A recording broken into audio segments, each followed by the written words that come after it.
Terus ada lagi. Cara berburu bagaimana? Iya, mendengarkan bermati.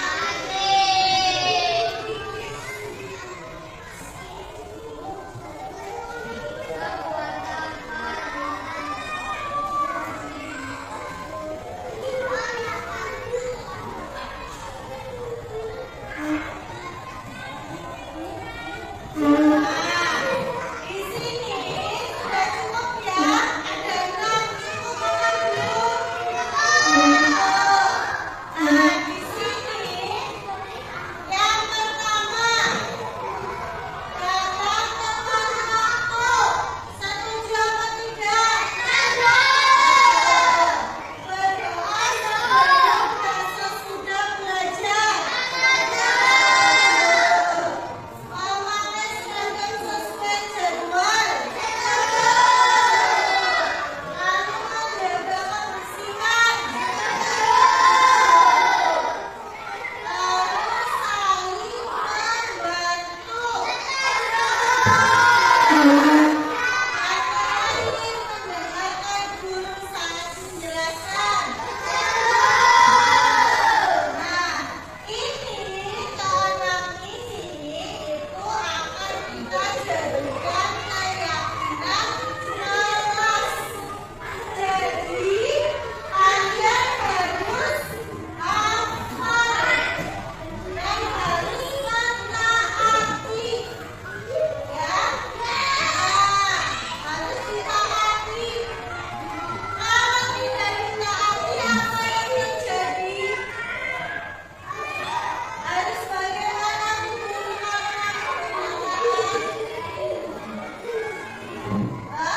berarti kalau kamu melanggar itu nanti ada konsekuensinya, ada sanksinya, ada akibatnya. Misalkan teman-teman menjaga kebersihan, kamu tidak menjaga kebersihan, apa yang terjadi? Kelasnya kotor, betul. Lalu tidak nyaman.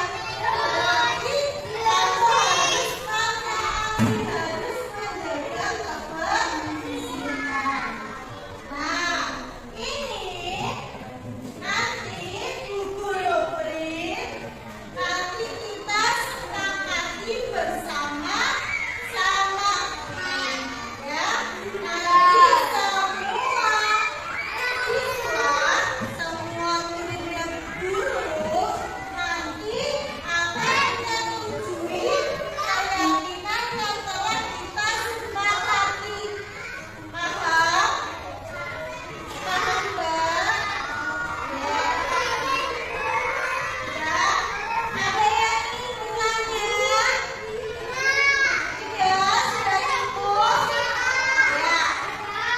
Berarti, ya, nanti Bu Guru print, setelah Bu Guru print, nanti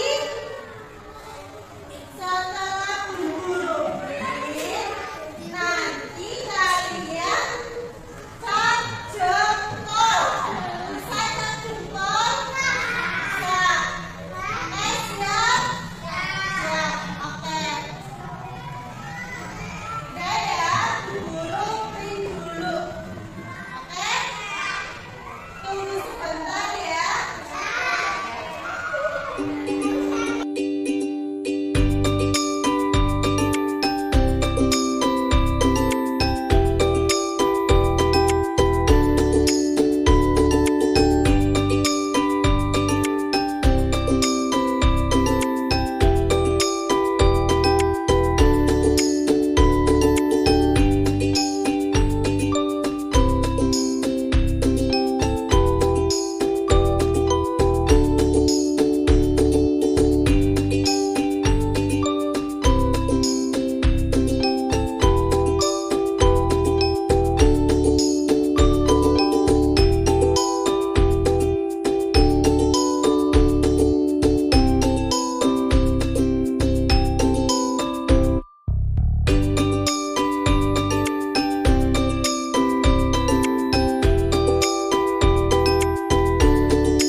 Assalamualaikum warahmatullahi wabarakatuh.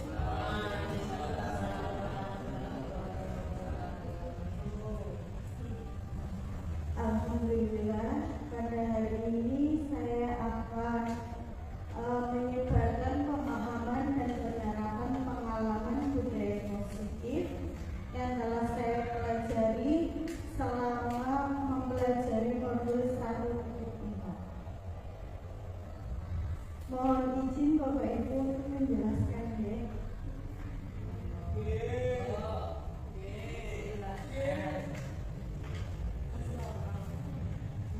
Konsep inti dari budaya positif itu ada 4. Yang pertama ada motivasi perilaku manusia, lalu ada disiplin positif, keyakinan kelas, kebutuhan dasar manusia.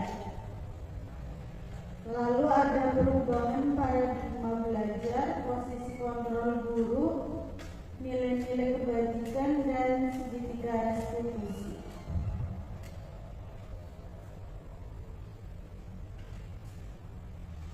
Pembelajaran dengan paradigma baru di sini adalah pembelajaran dengan dirancang berdasarkan prinsip pembelajaran berdiferensiasi, sehingga peserta didik itu belajar sesuai kebutuhannya berdasarkan tahap perkembangan sesuai teori psikologi modern untuk mewujudkan profil pelajar Pancasila. Di sini profil pelajar Pancasila sudah ini ya, paham ya.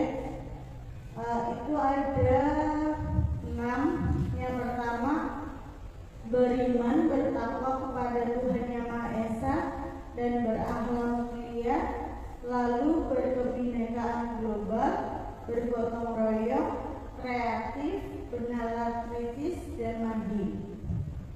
Di sini pembelajaran dengan paradigma baru menuntut kita untuk lebih menghamba kepada murid berdasarkan karakteristik setiap murid.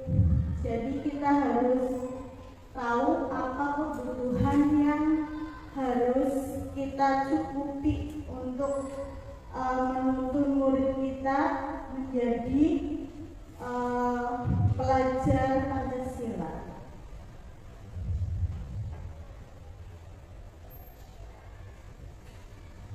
Yang berikutnya, disiplin positif. Disiplin berasal dari kata disiplina yang artinya belajar. Disiplin mengacu pada disiplin diri yang memiliki tanggung jawab terhadap apa yang dilakukannya berdasarkan nilai-nilai yang diyakini. Di sini disiplin positif merupakan salah satu cara penerapan disiplin yang bertujuan untuk menumbuhkan kesadaran serta memberdayakan peserta didik tanpa imbalan atau penghargaan atau yang disebut reward dan ancaman atau hukuman. Sebagai pendidik, tujuan kita adalah menciptakan peserta didik yang memiliki disiplin diri sehingga mereka berperilaku mengacu kepada nilai-nilai kebajikan universal dan memiliki motivasi intrinsik dari dalam diri untuk melakukan perubahan perilaku ke arah yang lebih baik.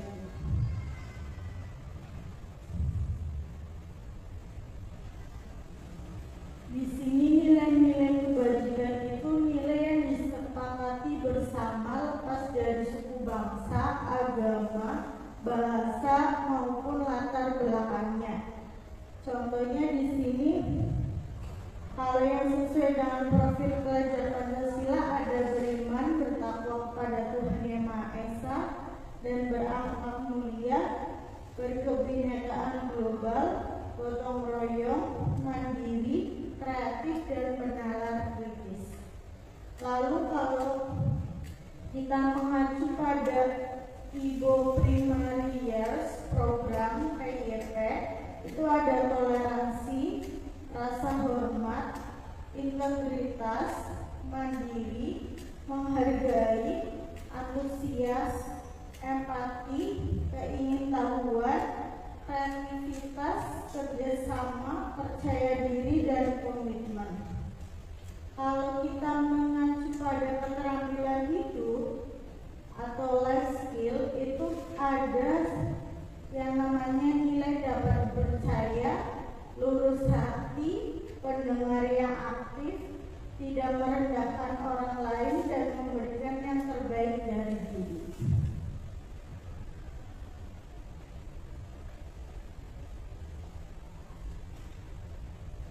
Berikutnya adalah kebutuhan dasar manusia. Kebutuhan dasar manusia adalah segala sesuatu yang kita lakukan untuk mendapatkan apa yang kita inginkan. Seluruh tindakan yang kita lakukan memiliki tujuan tertentu, dan semua usaha terbaik yang kita lakukan adalah dalam rangka agar kebutuhan dasar kita terpenuhi dengan baik. Di sini setiap manusia memiliki kebutuhan dasar.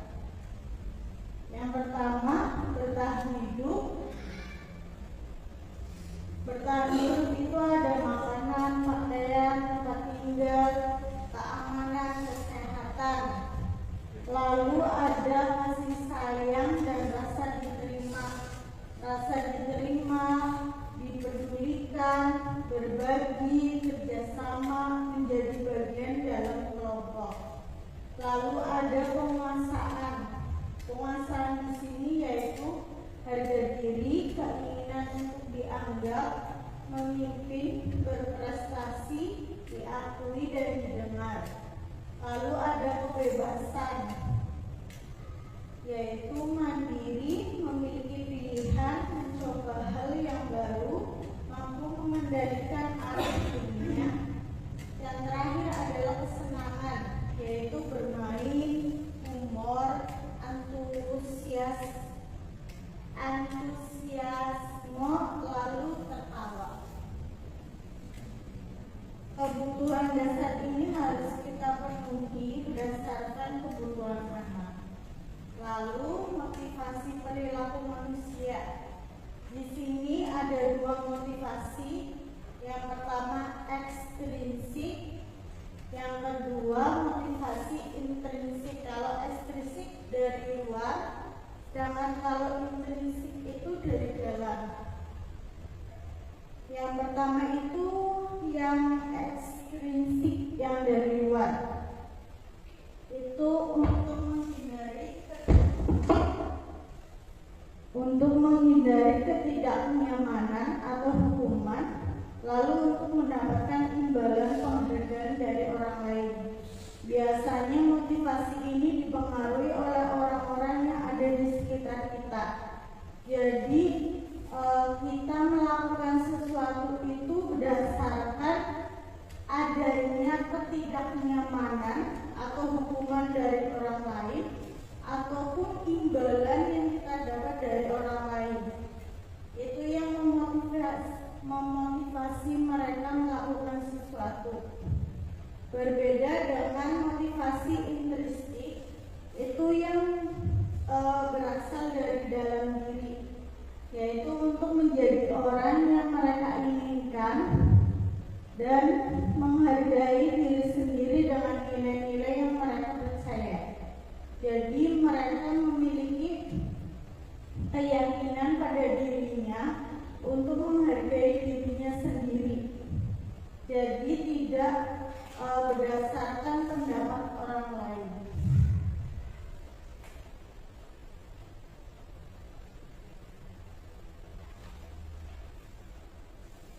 Di sini ada 3 perbedaan antara hukuman, konsekuensi, sama restitusi. Kalau hukuman itu tidak terencana atau tiba-tiba, lalu murid tidak tahu apa yang terjadi bersifat satu arah, lalu berupa hukuman fisik atau psikis. Sedangkan konsekuensi itu biasanya terencana atau disepakati sesuai peraturan, lalu murid itu tetap dibuat tidak nyaman. Sikap guru selalu memonitor muridnya. Sedangkan restitusi itu proses menciptakan kondisi bagi murid untuk memperbaiki kesalahannya. Proses kolaboratif yang mengajarkan murid untuk mencari solusinya sendiri.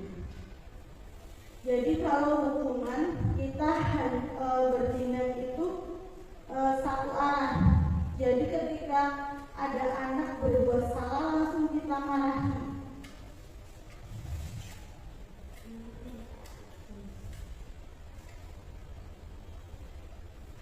Sedangkan konsekuensi itu sudah disepakati, jadi ada aturan, anak itu melanggar, berarti anak itu mendapat konsekuensi. Tapi kalau konsekuensi itu biasanya sudah disepakati, jadi ada aturan, kalau melanggar harus bertindak seperti apa. Kalau restitusi itu ketika ada pelanggaran, anak itu dirangkul, lalu kita itu mencari solusinya. Biasanya yang mencari solusi itu anaknya, jadi kita hanya membimbing. Perbedaannya di situ.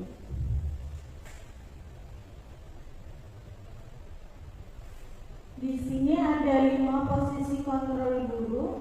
Yang pertama penghukum, membuat rasa bersalah, teman, pemantau, dan manajer. Di sini 5 posisi kontrol guru itu berbeda-beda.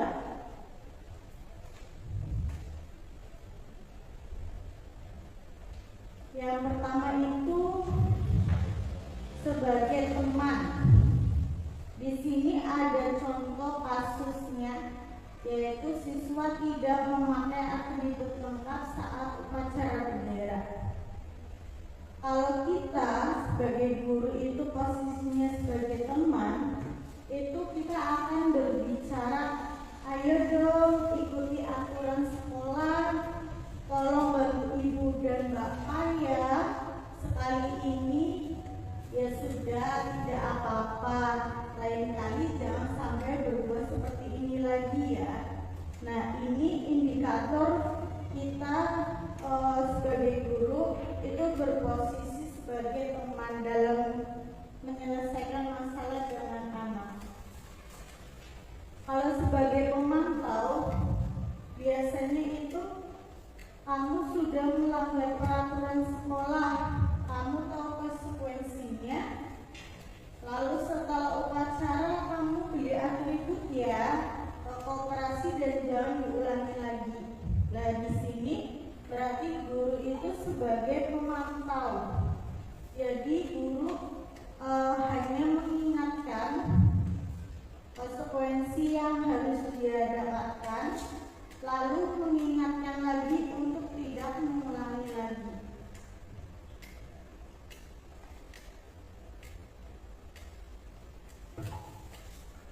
Selanjutnya yaitu posisi guru sebagai penghukum. Di sini dengan kasus yang sama, cuma tindakannya berbeda.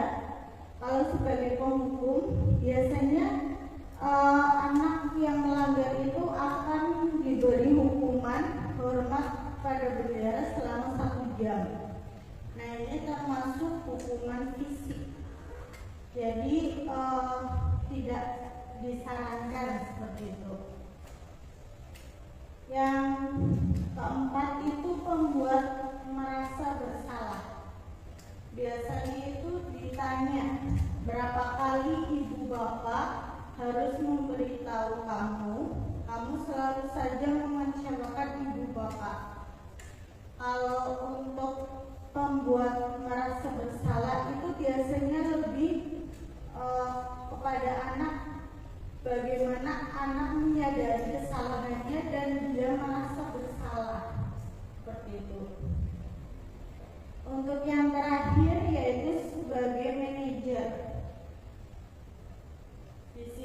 kalau sebagai manajer itu guru akan berkata, apakah kamu tahu kesalahanmu? Kira-kira bagaimana kamu memperbaiki kesalahanmu? Nah, di sini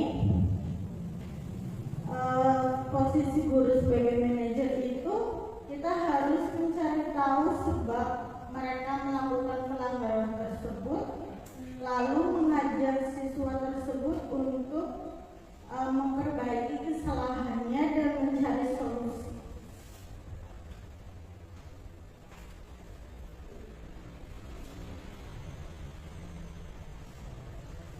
Berikutnya, pembentukan keyakinan kelas.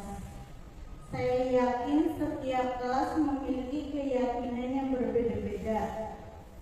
Di sini keyakinan kelas itu bersifatnya abstrak, jadi tidak sama dan tidak baku. Lalu berupa pernyataan universal, pernyataan yang umum yang mudah dicerna oleh anak, lalu dibuat dalam pernyataan positif. Jadi biasanya dilarang, terus tidak boleh, pokoknya menggunakan kata-kata yang positif. Kalau dilarang tidak boleh itu kata-kata yang negatif. Jadi tidak disarankan untuk membuat keyakinan kelas dengan kata yang negatif. Lalu sedikit saja agar mudah diingat. Jadi pilihlah kalimat yang mudah diingat oleh anak, lalu disesuaikan dengan kondisi kelas dan sekolah sehingga mudah diterapkan. Yang terakhir, semua warga sekolah atau warga kelas dilibatkan saat pembuatan keyakinan kelas. Jadi harus disepakati oleh semua pihak yang akan melaksanakannya.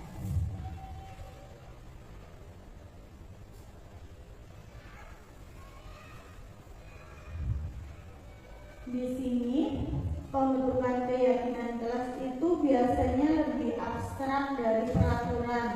Jadi berbeda dengan peraturan sekolah yang sudah berlaku. Lalu ada pernyataan universal tadi bersifat umum, lalu dibuat dalam bentuk positif, sedikit saja agar mudah diingat, lalu sesuai dengan kondisi kelas dan sekolah, dan semua warga kelas sekolah itu terlibat dalam pembuatannya. Ini contoh keyakinan kelas 1. Di sini yang pertama itu ada datang tepat waktu dan izin ketika tidak berangkat. Lalu yang kedua berdoa sebelum dan sesudah belajar. Yang ketiga berpakaian rapi dan sopan. Yang keempat menjaga kebersihan dan kerapihan kelas. Yang kelima menghormati guru.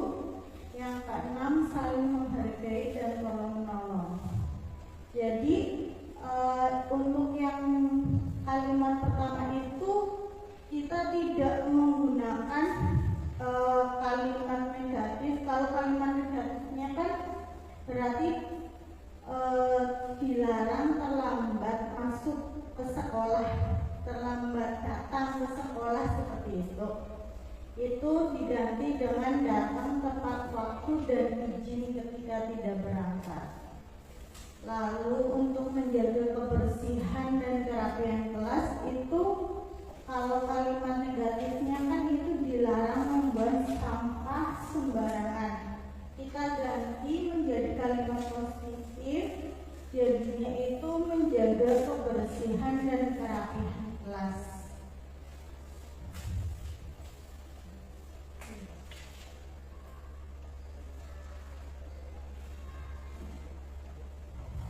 Berikutnya ada segitiga restitusi. Di sini segitiga restitusi itu suatu proses dialog yang dijalankan oleh guru agar dapat menghasilkan murid yang mandiri dan bertanggung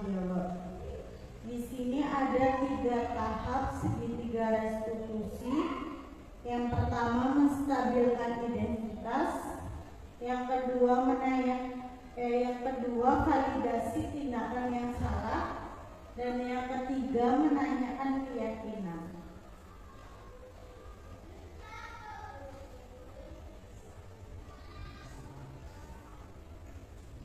Yang pertama menstabilkan identitas. Di sini itu berdasarkan prinsip membuat kesalahan adalah bagian dari proses pembelajaran.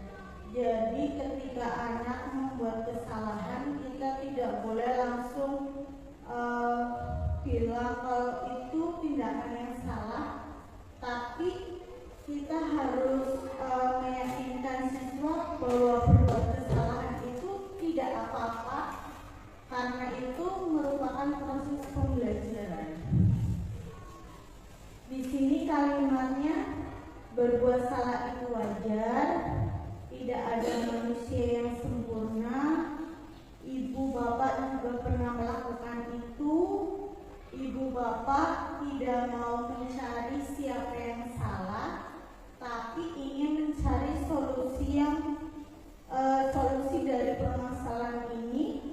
Kalau kamu berhak merasa begitu.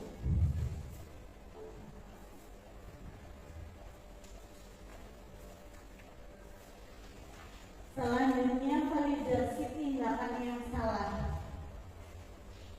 Validasi tindakan yang salah itu berdasarkan prinsip setiap perilaku berupaya memenuhi kebutuhan tertentu. Jadi di sini pasti ada alasan mengapa mereka melakukan kesalahan. Jadi kalimat yang tepat yaitu, kamu pasti punya alasan mengapa melakukan hal itu, padahal kamu bisa melakukan yang lebih buruk dari ini ya. Lalu kamu patut bangga karena telah melindungi sesuatu yang penting bagimu. Dan yang terakhir, kamu melakukannya karena mempertahankan sesuatu yang penting bagimu. Jadi di sini anak itu sudah menyadari kesalahannya, tapi sebagai guru kita tidak boleh langsung mengejas anak itu salah seperti itu. Pasti ada alasan-alasan tertentu kenapa anak berbuat seperti itu.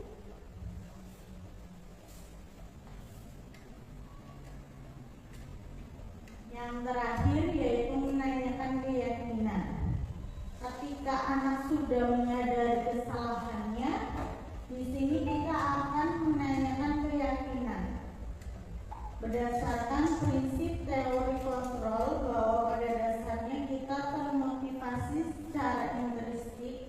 Jadi dalam diri anak itu menanyakan terutama untuk keyakinan kelas yang sudah berlaku. Kita tanyakan kembali ke anak, kira-kira perbuatannya itu sesuai dengan keyakinan yang mereka yakini apa tidak, seperti itu.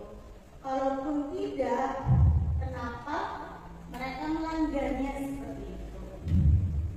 Jadi di sini kalimat pertanyaan yang tepat itu, apa keyakinan kelas kita, nilai-nilai apa yang telah disepakati bersama, lalu seperti apa gambaran sebuah kelas yang ideal menurut kamu, lalu yang terakhir, kamu ingin menjadi orang yang seperti apa. Di sini anak sudah mulai menyadari bahwa dia sudah melanggar keyakinan yang mereka yakini, lalu mereka juga dituntut untuk mencari solusi atas kesalahan yang mereka perbuat.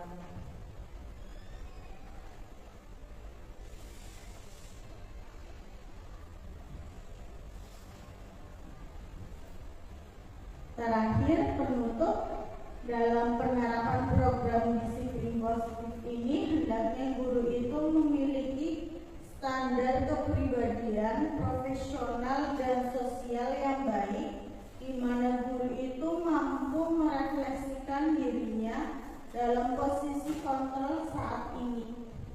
Bagaimana perjalanan dirinya sebagai among, manajer, yang menuntun murid-muridnya menjadi insan yang mandiri, merdeka, dan bertanggung jawab.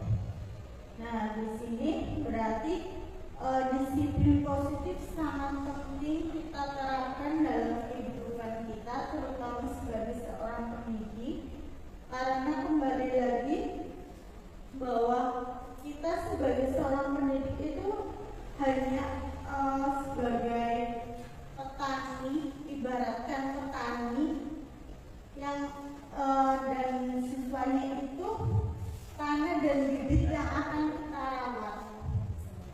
Jadi bagaimana petani tersebut dapat menumbuhkan bibit yang mereka rawat dengan subur, dengan bagus, hasil yang memuaskan, maka kita harus bisa mengidentifikasi kebutuhan apa saja yang mereka perlukan, lalu kita harus bisa merawat mereka dengan baik. Dan di sini dalam menyelesaikan masalah juga kita harus berlaku sebagai posisi manajer. Baik, saya buka sesi pertanyaan. Monggo barangkali ada yang ingin bertanya, dipersilakan.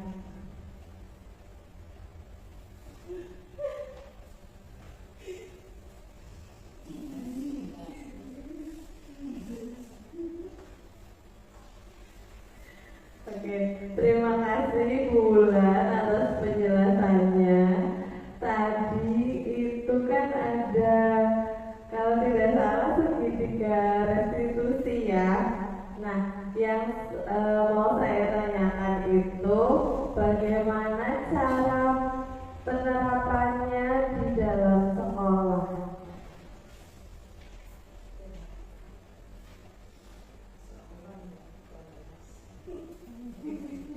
Baik, terima kasih pertanyaannya Bu Dwi. Di sini saya akan menjawab pertanyaan dari Bu Dwi, penerapan tentang segitiga restitusi di sekolah. Saya contohkan misalkan ada kasus anak datang terlambat ke sekolah. Nah, di sini sebagai guru kita akan berposisi sebagai manajer, di mana kita akan menerapkan segitiga restitusi dalam menyelesaikan permasalahan tersebut. Yang pertama yaitu mengidentifikasi yang pertama itu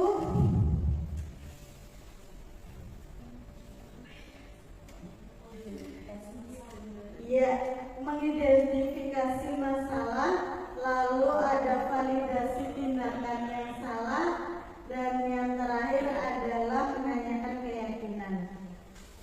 Yang pertama kita akan mengidentifikasinya terlebih dahulu, mengapa anak tersebut datang terlambat ke sekolah, alasannya apa, lalu kita tidak boleh menghukum atau langsung mengejudge anak tersebut. Kita harus meyakinkan mereka bahwa berdosalah itu hal yang wajar dan tidak apa-apa seperti itu. Selanjutnya validasi tindakan yang salah, di mana anak tersebut diajak diskusi, menentukan mereka itu kira-kira melakukan kesalahan apa dan mereka menyadari kesalahan tersebut apa tidak, seperti itu. Yang terakhir, ketika mereka sudah menyadari kesalahannya, yaitu melakukan tahapan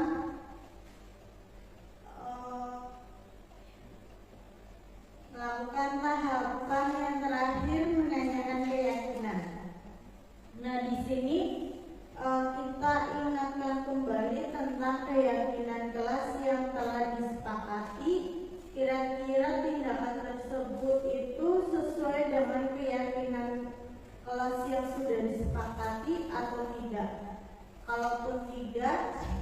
Berarti di sini kita akan berdiskusi mencari solusi atas permasalahan tersebut. Kalau misalkan kasusnya tentang terlambat datang ke sekolah, alasannya bangun kesiangan, berarti solusi yang tepat yaitu yang pertama, bangunnya sesuai jamnya, jadi tidak terlalu malam seperti itu. Jadi ketika dibangunkan oleh ibunya itu tidak sulit seperti itu. Lalu yang kedua yaitu memasang alarm. Jadi ketika alarm